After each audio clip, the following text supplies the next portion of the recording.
آپ کے سوال اور ہمارے جواب تو پوچھیں۔ طلعت، میرا سوال یہ ہے کہ یہ اسٹیٹ بینک کے انڈیپینڈنٹ ہونے کے بعد اور گورنمنٹ کے کنٹرول سے نکلنے کے بعد کیا اس گورنمنٹ کو ایکسپوز کرنے کا بہترین ذریعہ یہ نہیں ہے کہ ان کو دو تین بجٹ اور جو بھی یہ ان کے باقی ہے پورے کرنے کا موقع دیا جائے اور پھر لوگوں کو تبدیلی کا شوق پورا ہو جائے؟ میں بھی اب مائل ہو گیا ہوں اس طرف کہ جی یہ ویسے ہو جانا چاہیے۔ جتنا شوق لوگوں کو ہے نا جی کہ جی بڑا زبردست ہم نے کام کیا ہے، وہ شوق جو ہے ان کا پورا کرنا چاہیے، ان کو بجٹ پیش کر دینے چاہیے، اور 2 سال دینے چاہیے، 3 سال کے اور 2 سال دینے چاہیے۔ پتہ چل جائے گا کہ پاکستان کی درگت کیسے بنتی ہے۔ لیکن آخری جو میں نے جملہ کہا اس وجہ سے یہ نہیں بھی ہونا چاہیے کہ آپ نے ملک کی کتنی درگت بنوانی ہے۔ اگر آپ نے اپنی ذاتی تسکین کے لیے ملک کو نکڑے لگوانا ہے یہ ثابت کرنے کے لیے کہ ہمارا تجزیہ درست تھا اور آپ کی سلیکشن غلط تھی، تو یہ کوئی اچھی اسٹریٹجی نہیں ہے۔ کسی کو بھی بہرحال آپ غیر آئینی طریقے سے نکالنے کی بات نہیں ہمیں کرنی چاہیے۔ بہرحال پاکستان کے اندر آپ کو ایک نیشنل ڈائلاگ کی یقیناً ضرورت ہے۔ اگر آپ نے وہ ڈائلاگ نہیں کیا تو کوئی ایک سنگل پارٹی نون ہو، پیپلز پارٹی ہو، پی ٹی آئی ہو، کوئی ایک سنگل پارٹی پاکستان نہیں چلا سکتی۔ اسٹیبلشمنٹ اکیلی پاکستان نہیں چلا سکتی۔ جب یہ سب پر عیاں ہیں تو سب کو ڈائلاگ کی طرف جانا ہے اور ایک نیشنل ایجنڈا کریٹ کرنا ہے اگلے 20 سال کے لیے۔ اس کے اندر تمام اہداف جو ہیں وہ درست ہوں، لگے ہوئے ہوں ساروں کے سامنے کہ جی یہ آپ نے کام کرنے ہیں، everybody has to sign on it. اور یہ اگر آپ پولیٹیکل پارٹیز کے مینیفیسٹوز اٹھا کے دیکھیں تو سب کے سب جو ہیں یہ سب کام کرنے کو تیار بھی ہے۔ تو کوئی نئی بات نہیں ہے، آپ کو بہت ضرورت سے 1 سال نہیں لگانا یہ ویژن کریٹ کرنے کے لیے، بنا ہوا ہے۔ پھر حقیقت میں تبدیلی آئے گی۔ لیکن یہ بالکل آپ صحیح کہتے ہیں، کبھی کبھی تبدیلی کا شوق پورا کر دینا چاہیے۔ وہ جب فارغ قسم کا بیٹسمین کہتا ہے میں بہت اچھا کھیلنے والا ہوتا ہوں تو اس کو پھر زیادہ باریاں کروا دینی چاہیے۔ اس کو کہ 4 مرتبہ آؤٹ ہو گیا، 5ویں باری بھی لے لے یار، 6ٹھی باری بھی لے لے یار، کھیلی جا تو کھیلی جا۔ لیکن بعض ایسے ہوتے ہیں جو فارغ بھی ہوتے ہیں اور آؤٹ بھی ہوئے جاتے ہیں، باریاں بھی لیے جاتے ہیں اور کہہ ہی جاتے ہیں کہ جی میں تو بڑا اچھا بیٹسمین ہوں۔ کبھی وکٹ کو بلیم کر دیتے ہیں، کبھی جو امپائر کو بلیم کر دیتے ہیں، کبھی ماحول کو بلیم کر دیتے ہیں، کبھی قسمت کو بلیم کر دیتے ہیں، کبھی پچھلے پلیئر کو بلیم کر دیتے ہیں۔ تو یہ بھی اس میں ہے کہ جی وہ باریاں لیے جائے گا ایسا پلیئر نکما جو ہے، اور کہی جائے گا جی کہ یہ تو قصور تو دوسرے کا ہے، جی مجھے ایک اور باری دیو۔ آپ کیسے ایکسپیکٹ کرتے ہیں کہ عدالتوں کا اور ان اداروں کا احترام کیا جائے جن کے سامنے یہ تباہی بربادی ہو رہی ہے؟ آپ کے سامنے اب اسٹیٹ بینک آ گیا، آپ کے سامنے سی بیک ہے، آپ کے سامنے دوسری دنیا سے تعلقات کے معاملات ہیں۔ ہم کس طرف جا رہے ہیں؟ تو اس تباہی کو کیسے روکا جائے گا طلعت صاحب؟ امید ہے کہ آپ جواب دیں گے۔ السلام علیکم۔ اداروں کا احترام جو ہے وہ ان کے اعمال سے ہوتا ہے، اچھی مثالوں سے ہوتا ہے، پبلک ویلفیئر کے جو مین ایشوز ہیں ان کو ایڈریس کرنے سے ہوتا ہے۔ یہ نعروں سے، تھپڑوں سے، مکوں سے، بندوقوں سے، دھمکیوں سے، کنٹیمپٹ کورٹ کے نوٹسز سے نہیں ہوتا۔ جب آپ کو نوبت جب یہاں پر آ پہنچتی ہے کہ آپ کو دھمکی دے کے عزت کروانی پڑتی ہے تو پھر آپ کو پتہ چل جانا چاہیے کہ اصل میں آپ کی عزت کتنی ہے۔ دھمکی دے کے آپ عزت نہیں کروا سکتے، عزت دلوں کے اندر بستی ہوتی ہے۔ جو دھمکی دے کے آپ نے عزت کروا لی ہے، جب آپ کی دھمکی نہیں ہوگی تو آپ کی عزت ہوگی۔ ہر ادارے کو یہ سوچنا چاہیے، چاہے وہ سیاسی ادارے ہیں یا انتظامی ادارے ہیں، سوچنا چاہیے کہ ان کی عزت کس چیز میں پنہا ہے۔ اپنے دائرہ کار میں کام رہ کر اچھا کام کرنے میں عزت پنہا ہے۔ پارلیمنٹ بھی اپنی ساکھ کھو دیتی ہے جب وہ اپنے دائرہ کار کے اندر رہتے ہوئے اچھا کام نہیں کر رہی ہوتی، لوگ اس کو ریجیکٹ کر دیتے ہیں۔ تو ایک قسم کی بےزتی کرتے ہیں نا ان کی، جب سیاستدانوں کو فیئر الیکشن کے اندر ہرا دیتے ہیں، کہتے ہیں ہمیں آپ نہیں پسند، ہمیں آپ کے کام اچھے نہیں لگتے، لیکن پھر وہ اپنا کام بہتر بنا کے دوبارہ سے واپس آ سکتے ہیں۔ تو کوئی پرماننٹ یہ آپ کے اوپر دھبا نہیں لگ جاتا بےزتی کا۔ اگر لوگ آپ کی عزت نہیں کر رہے تو عزت آپ بنا سکتے ہیں دوبارہ۔ یہ جو انسٹیٹیوشنل ریپوٹیشن ہے یہ آپ ریہیبلیٹیٹ کر سکتے ہیں، یہ انسانی ریپوٹیشن سے ذرا مختلف ہوتی ہے۔ اس کے اندر آپ کام کر کے اپنی جو پرانی کرتوت ہیں، سیاہ کرتوت ہیں، ان کو دھو سکتے ہیں، آپ نئے نویلے بن سکتے ہیں، بری فرم جو کولیپس کر جاتی ہیں ان کو ریوائیو کروایا جا سکتا ہے. تو انسانوں کی ریپوٹیشن کے برعکس انسٹیٹیوشنل ریپوٹیشن جو ہے وہ کام کے ذریعے دوبارہ سے بالکل شپ میں لائی جا سکتی ہے، اچھا اس کو بنایا جا سکتا ہے اگر کریں تو. بھائی سلیم بول رہا ہوں لاہور سے. چائنا نے حالیہ دنوں میں ایران سے ایک معاہدہ کیا ہے اور چینی وزیر خارجہ نے اپنے ایک بیان میں کہا کہ ایران وہ ملک نہیں جو ایک فون کال پہ جھک جائے. تو برائے کرم بتائیے گا کہ یہ کس طرف اشارہ تھا، اور ہمارا سی پیک جس کے متعلق کہا جا رہا تھا کہ یہ کافی عرصہ سے ختم ہو رہا ہے یا بند ہو رہا ہے یا اس کو پیک کر رہے ہیں، اس میں کتنی حقیقت ہے، یا اب ہم یہ سمجھیں کہ سی پیک ختم ہو چکا ہے؟ السلام علیکم. جی اس کے اوپر بڑی بات ہوئی کہ چین کے فارن منسٹر نے جب یہ کہا تو فرینکلی میں نے سوچا کہ یہ شاید ان کو بیان ایٹریبیوٹ کر دیا گیا. تو جب میں نے یہ پڑھا تو پھر میں نے 2-3 اور سورسز سے دیکھا تو انہوں نے واقعتاً یہ بیان دیا، اور دنیا کی جو مستند نیوز سورسز ہیں انہوں نے ان کو کوٹ کرتے ہوئے کہا کہ جی ایران جو ہے وہ طویل المدت ایک پالیسی اپناتا ہے، دوسرے ممالک کی طرح نہیں ہے کہ جو ایک فون کے اوپر جو ہے اپنی پالیسی بدل دیتے ہیں. یہ اس کا ترجمہ میں آپ کو کر کے بتا رہا ہوں. چین کے فارن منسٹر کی طرف سے ایسا بیان، بہت ساروں کا پاکستان میں خیال تھا کہ ہمارے بارے میں بات کر رہے ہیں، تو چین کس کے بارے میں بات کر سکتا ہے؟ اگر ہمارے بارے میں انہوں نے واضح انداز سے بات نہیں کی تو ہمیں کیوں محسوس ہو رہا ہے کہ ہمارے بارے میں اشارہ کیا جا رہا ہے؟ چلے چین کے فارن منسٹر نے جو کہا اس کو چھوڑ دیں. اسی کے اوپر اگر ہمیں سنجیدہ بحث قومی لیول کے اوپر کر لیں کہ ہماری قوم کو یہ کیوں محسوس ہو رہا ہے کہ چین کے فارن منسٹر نے ہمارے بارے میں یہ بات کی ہے، ہم نے کیا ایسا کیا ہے، ہم کیوں ایسا سوچ رہے ہیں، تو پتہ چل جائے گا آپ کو کہ چین کے فارن منسٹر نے کس کے بارے میں بات کی. لیکن عمومی طور پر خیال یہ کہ پاکستان کے بارے میں ہی بات کی جا رہی ہے، اگرچہ اوپنلی انہوں نے اس کے اوپر کوئی ریفلیکٹ نہیں کیا. اور یہ ان کا فیئر بھی ہے، اور ان کے اپنے چین کے بھی معاملات، ویسے میں آپ کو بتاؤں کوئی سادے معاملات نہیں ہوتے چین کے. یہ ہمارا خیال ہے نا جی، اور یہ ہماری ریاست نے ہی بیانیہ بنایا، اور سیاستدان بھی اس کے اندر ہیں. سمندروں سے گہری، پہاڑوں سے اونچی، بڑی دوستی ہے جی. نہ ثقافت ملتی ہے، نہ زبان ملتی ہے، نہ مذہب ملتا ہے، نہ بہت جو لانگ ٹرم انٹرسٹ ہیں وہ ملتے ہیں، نہ اکنامک سائز ملتا ہے. تو ہم نے خام خواہ جو ہے ان کے ساتھ بھائی بندی ایک بنائی ہوئی ہے. بھائی ایک اگر ہمارے انٹرسٹ اس کے اندر سرو ہو رہے ہیں تو یقیناً ہمیں ان کے ساتھ انگیج کرنا چاہیے، جس طرح ہم دنیا کے ہر ملک کے ساتھ انگیج کرتے ہیں. فرانسیسیوں کے ساتھ انگیج کرتے ہیں تو آپ پرتگیزیوں کے ساتھ انگیج کرتے ہیں، تو آپ اسپینیئرڈس کے ساتھ انگیج کرتے ہیں، امریکیوں کے ساتھ، برطانوی، مڈل ایسٹ، افریقہ، ٹرکس، عربس، سب کے ساتھ انگیج کرتے ہیں، تو ان کے ساتھ بھی انگیج کر لیں. تو لیکن یہ جو ہمیں شوق ہے ہر جگہ کے اوپر ہم نے بڑا بیج لگانا ہوتا ہے جی، یہ پھر آیا جی ساڈا، کوئی بھائی بندی نہیں ہے بھائی. وہ ایک ٹرانزیکشن کے اندر ہیں، ڈپلومیٹک ٹرانزیکشن کر رہے ہیں وہ آپ کے ساتھ، جس کے اندر فائنینشیل ٹرانزیکشن بھی ہے، اس کے مطابق چلیں.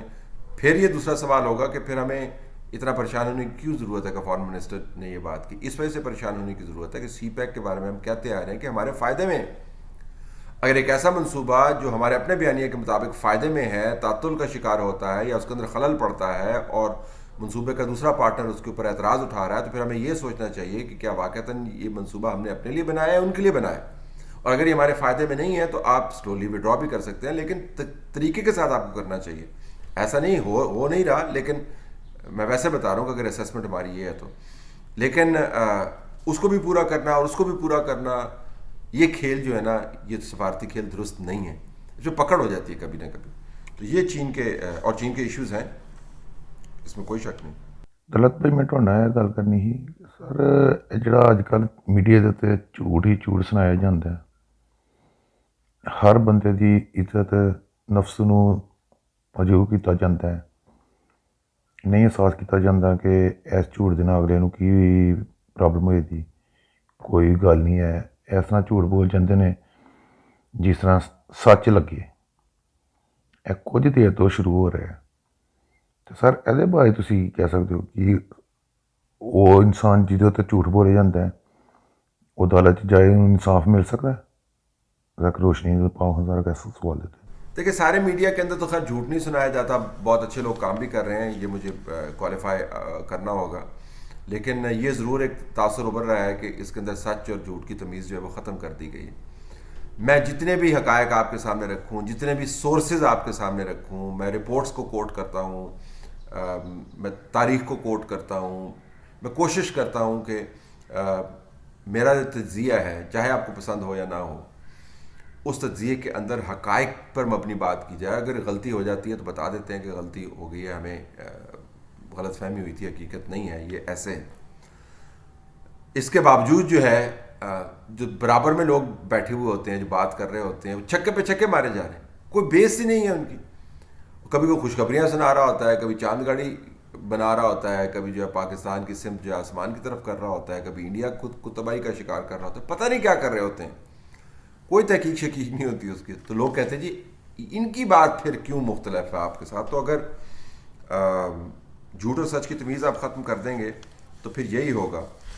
ذاتی جو اٹیکس ہیں لوگوں پر, وہ اگر ان کا تعلق پالیسی سے نہیں ہے تو پھر ظاہر ہے, اور وہ جھوٹ پر مبنی ہے تو پھر ظاہر ہے وہ ایک کیمپین کی صورت اختیار کرتا ہے. اور میڈیا میں جو چلانے والے ان کو سوچنا چاہیے کہ کریڈیبلٹی جو ہے نا وہ آنی جانی چیز نہیں ہوتی, اس کو بناتے ہوئے بڑا ٹائم لگتا ہے, جاتے ہوئے اس کو وقت بالکل کوئی نہیں لگتا.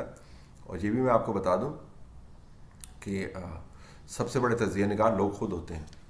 جن کو ادراک ہو جاتا ہے نا حقائق کا, وہ پھر آپ کے تجزیے پر ڈپینڈ نہیں کرتے ہیں. تو حقیقت کے ساتھ ہی جڑے رہیں, چاہے اس کو کوئی مانے یا نہ مانے. پرسنل اٹیکس جو ہیں اس کے اوپر آپ عدالت جا سکتے ہیں, لیکن فرینکلی جس قسم کے لائبل کے قوانین ہیں پاکستان میں, کوئی چانس نہیں ہے. میں 3-4 مقدمے بھگتا چکا ہوں, صرف ایک کے اندر جو ہے وہ مجھے کامیابی ہوئی ہے لوکل لیول کے اوپر, اور میں نے پھر وہ کلیم جو ہے وہ کلیم میں نے نہیں کیا جو ڈیمیجز دوسری پارٹی پر لگائی گئی تھی, میں نے کلیم نہیں کیا, میں نے چھوڑ دیا. لیکن باقی جو 4 ایک مقدمات کے اندر میں لگا اس کا کوئی فیصلہ نہیں ہوا. ایسے عجیب و غریب الزامات لگاتے ہیں. لہٰذا میں تو ذاتی تجربہ تو میرا یہی ہے کہ کوئی خاص فائدہ نہیں ہوتا, لیکن آپ کر کے دیکھ لیں. میرا سوال سیاست سے متعلق نہیں ہے. میرا سوال یہ جو کچھ دن پہلے 4 بچے جو بنوں سے اغوا ہوئے تھے سیکیورٹی اداروں کے, این اس علاقے سے جدھر یہ ان کی مطلب موجودگی ہے, اور وہاں پہ ان کے جو گڈ طالبان اور بیڈ طالبان یہ بھی وہاں موجود ہیں, اور 2008 سے یہ لوگ جو ہے نا IDPs بھی بنے ہوئے ہیں. ان کے بچوں کی تعلیم پچھلے 12 سال سے جو ہے نا ہو ہی نہیں رہی, جاہل بڑے ہو رہے ہیں سب کے سب. اب وہاں سے 4 بچے اغوا ہوتے ہیں, 22 دن کے بعد ان کی مسخ شدہ لاشیں ملتی ہیں. نہ KP گورنمنٹ ان کو جو ہے نا آن کرتی ہے کہ بھئی کیسے ہوا کیا ہوا, نہ پریس کانفرنس. اور سب سے بڑا جو ظلم ہو رہا ہے, میڈیا پہ ایک ٹھکر ایک لفظ نہیں پتہ چلتا کہ یہ جو ہے نا انسان تھے یا انسان نہیں تھے جو ہے نا 4 بچے مر گئے. ذرا پلیز اس پہ روشنی ڈالیں. Thank you.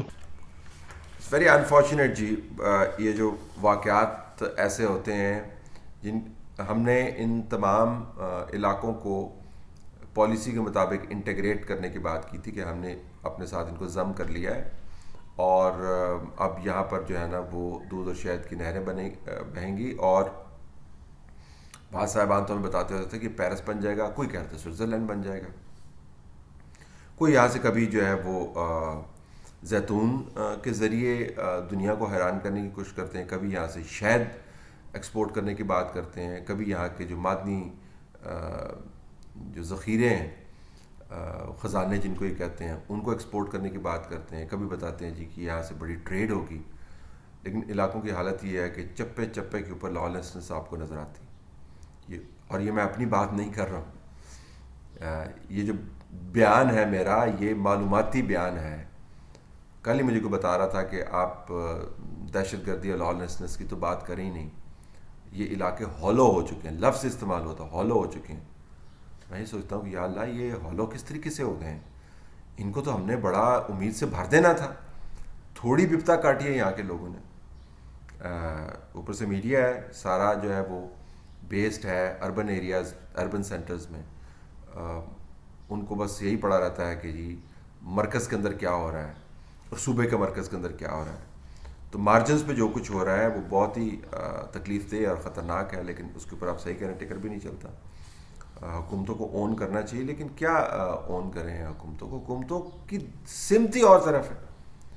ساروں کو تو لگا دیا آپ نے بندے خریدنے، بندے بیچنے کے اوپر، اب اسی کے اوپر خوش ہوتے رہتے ہیں کہ ہم نے آج اس کو گرا دیا، ہم نے آج اس کو گرا دیا. ذرا آپ ڈائریکشن بھی تو دیکھیں. اسی پہ خوش ہوتے رہتے ہیں کہ مریم نواز جو ہے وہ بیمار ہو گئی ہے، اس کی 4 دن سے آواز نہیں آئی، اس کے اوپر بیان دیتے رہتے ہیں. کوئی سبجیکٹ ہے یہ؟ کیا مریم نواز کی بیماری جو ہے کوئی نیشنل ایشو ہے؟ کیوں اس کے اوپر آپ وقت ضائع کرتے؟ کیوں مین ایشوز کے اوپر فوکس نہیں کرتے؟ لیکن یہ نہیں ہوگا، یہ ایسے ہی چلتا رہے گا. سر میرا آج کا سوال اپوزیشن پولیٹیکل پارٹیز کے بارے میں ہے کہ ان کے جو ایم ہے اور ان کے جو ایکٹ ہیں وہ بالکل مطابقت نہیں رکھتے. ان کے ایم جمہوریت کی بالادستی چاہتے ہیں، جو کہ ایک بہت بڑی جنگ ہے، جس جنگ میں ہم نے بہت ساری قربانیاں دی. اس جنگ میں ہم نے بنگلہ دیش کو کھو دیا، اپنا ایک حصہ گوا دیا، اور بھی بہت سارے لیڈر گوا دیے اس جنگ میں. تو یہ جنگ اتنی آسان نہیں ہے کہ یہ اتنی سی مطلب ایک اپوزیشن لیڈر سینٹ کے لیے اس کا سودا کر رہے ہیں. آج سے پہلے میں بھی سر اس کے لیے پر امید تھا کہ وہ ٹائم نزدیک ہے، بڑی دیر ہو گئی ہے کہ پاکستان میں جمہوریت کی، قانون کی، آئین کی بالادستی نہیں آئی، تو وہ ٹائم نزدیک ہے جب آئین کی بالادستی ہوگی. لیکن سر آج کے اپوزیشن لیڈر کے الیکٹ ہونے کے بعد مجھے لگتا نہیں ہے کہ پاکستان میں کبھی جمہوریت آئے گی، کیونکہ سر یہ اتنی چھوٹی سی بات پہ اپنا سودا کر رہے ہیں. یہ کیا آئین کی بالادستی لائیں گے؟ آلموسٹ ہر پارٹی یہی چاہ رہی ہے، اپوزیشن پارٹی، کہ کب اسٹیبلشمنٹ ان کے کندھے پہ ہاتھ رکھے. سر یہ صاف نظر آ رہا ہے کہ یہ لوگ اقتدار چاہتے ہیں، بہترین نہیں چاہتے. تو سر میرا یہ سوال ہے کہ پاکستان میں کیا کبھی جمہوریت کی بالادستی آئے گی؟ دیکھیں جی، میں بہت زیادہ ناامیدی نہیں پھیلانا چاہتا، پر امید رہنا چاہیے. لیکن جس طریقے سے ہم نے اہم موڑ پر قومی امتحان کے اندر کارکردگی دکھائی ہے، اس سے مجھے نہیں لگتا کہ حالات ستار کی طرف جائیں گے. صرف ایک ہی صورت ہے، اور میں بار بار دہراتا ہوں اور دہراتا رہوں گا. میرے خیال میں اس کے علاوہ اور کوئی راستہ نہیں ہے. وہ سیاسی طور پر ایک ڈائلاگ کر کے قومی ویژن کو ترتیب دیں. اس کے علاوہ آپ کی جتنی جیت جو ہے وہ فارغ قسم کی جیت ہے، وہ کھوکھلی جیت ہے. اس کا کوئی فائدہ نہیں. نہ آپ کو ہونا ہے. پیپلز پارٹی اگر سوچ رہی ہے کہ انہوں نے بڑا زبردست کام کیا ہے تو وہ احمقوں کی جنت میں رہتے ہیں. اسی طریقے سے جس طرح اسٹیبلشمنٹ سوچ رہی تھی کہ 2018 کے انتخابات میں ہم نے سیاسی طور پر بڑا مار کا مارا ہے، احمقوں کی جنت میں تھے. عمران خان اگر سوچ رہے ہیں کہ نواز شریف کو باہر بھیج کر اور روزانہ اس کو گالی دے کے میں کوئی بڑا کام کر رہا ہوں، احمقوں کی جنت میں رہ رہے ہیں. اور نون لیگ اگر یہ سمجھتی ہے کہ وہ ٹکریں مار مار کے نظام کو گرا دے گی اور پھر ایک نیا ریولوشن آ جائے گا، احمقوں کی جنت میں رہتے ہیں. پاکستان کسی ایک پارٹی کے ذریعے اب نہیں چلایا جا سکتا، چاہے وہ خاکی وردی کے اندر ہو، چاہے وہ انٹیلیجنس کی کوٹ اور ٹائی کے اندر ہو، چاہے وہ شلوار قمیض اور واسکٹ کے ساتھ ہو. پاکستان نہیں چل سکتا ایک پارٹی کے ہاتھوں. آپ کو مل کے ڈائلاگ کرنا ہوگا. تو جمہوریت کی بالادستی تبھی ہوگی جب لوگ خوشحال ہوں گے، اور خوشحال تبھی ہوں گے جب پاکستان چلے گا. ورنہ ایک ایسی جمہوریت جس کے اندر مسلسل لوگ بدحال رہیں گے، لوگوں کو جمہوریت سے متنفر کر دیتے.